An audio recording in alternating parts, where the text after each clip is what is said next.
Trump's FCC pick doesn't bode well for net neutrality. President Donald Trump has tapped Ajit Pai, the Federal Communications Commission's senior Republican member, to head the regulatory agency. The appointment, announced by the FCC today, does not require congressional approval since Pai is already an FCC commissioner. Pai replaces Tom Wheeler, who announced last month that Inauguration Day would be his last with the FCC. His departure gave Republicans a 2-to-1 majority in the FCC. Pai, who has served as an FCC commissioner since 2012, will likely set a very different agenda than his predecessor. The former Verizon lawyer and Justice Department employee favors a more hands-off role for the FCC.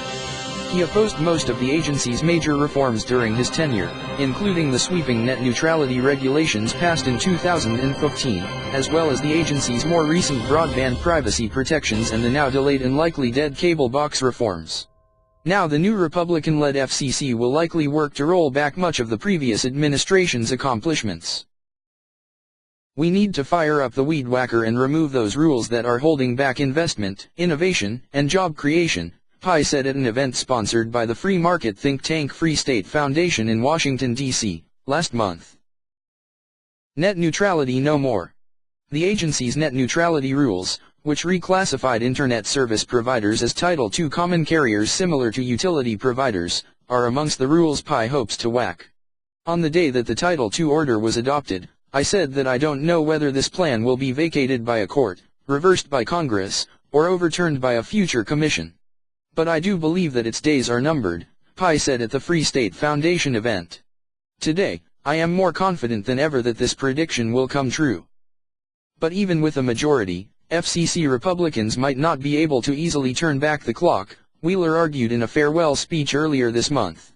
The effort to undo an open internet will face the high hurdle, imposed by the Administrative Procedure Act, of a fact-based showing that so much has changed in just 2 short years that a reversal is justified, he said. In that regard, the Republican-dominated Congress will likely be a bigger threat to net neutrality regulations and other existing FCC powers. The GOP has been working to kill the FCC's net neutrality rules since before they were even passed by the agency. Major mergers. Meanwhile, it's not yet clear what Pai's chairmanship will mean for AT&T's proposed acquisition of Time Warner. Trump opposed the merger on the campaign trail, but Pai is generally more friendly to industry consolidation. He voted against the agency's approval of Charter's acquisition of Time Warner Cable, a separate company from Time Warner Inc., but only because he believed the merger agreement placed too many restrictions on Charter. It's about imposing conditions that have nothing to do with the merits of this transaction, Pai told The Hill last year. It's about the government micromanaging the internet economy. At first blush, Pai's more hands-off approach to the FCC fits nicely with the new administration's broader agenda. Multichannel News reported earlier this month that the Trump administration favors a plan to massively restructure the FCC and remove many of its functions. Mark Jamieson, a former Sprint regulatory policy manager who was part of Trump's FCC transition team, argued in an essay last year that the FCC had largely outlived its usefulness. Most of the original motivations for having an FCC have gone away, Jamieson wrote. Telecommunications network providers and ISPs are rarely, if ever, monopolies. If there are instances where there are monopolies, it would seem overkill to have an entire federal agency dedicated to ex-ante regulation of their services. Downsizing the FCC would dovetail with a plan reported last week by The Hill to cut federal spending by $10.5 trillion over 10 years. But Pai's agenda includes more than just slashing existing regulations.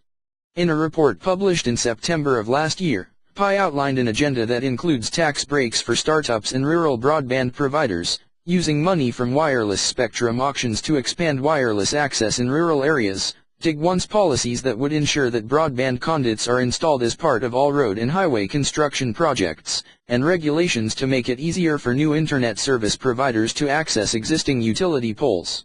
It's not clear how this agenda would square with the more radical ideas apparently floated by the transition team.